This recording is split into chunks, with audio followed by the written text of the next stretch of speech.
வேலூரில் அதிமுக சார்பில் பரப்புரை மேற்கொண்ட நடிகை விந்தியா திமுக வேட்பாளர் கதிர் ஆனந்தை கடுமையாக விமர்சனம் செய்து பேசியுள்ளார். இருக்கிற பெரிய பெருமையே சிஎம்சி ஹாஸ்பிட்டல் தான். ஐடா சோபியான்னு ஒரு பெண் ஆரம்பிச்சாங்க.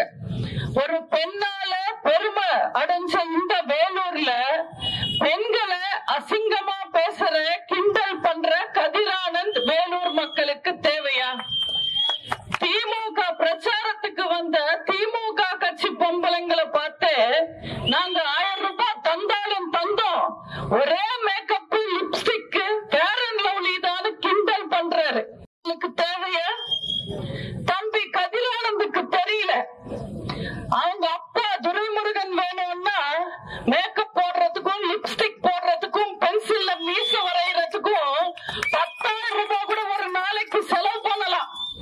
ஆனா இன்னைக்கு தமிழ்நாட்டு மக்கள் அவ்வளவு நிம்மதியா செலவு பண்ற நிலைமை இந்த திருட்டு திமுக ஆட்சியில கிடையாது. செய்திகளை உள்ளது உள்ளபடி தெரிந்து கொள்ள ரெஃப்ளெக்ட் நியூஸை சப்ஸ்கிரைப் பண்ணுங்க.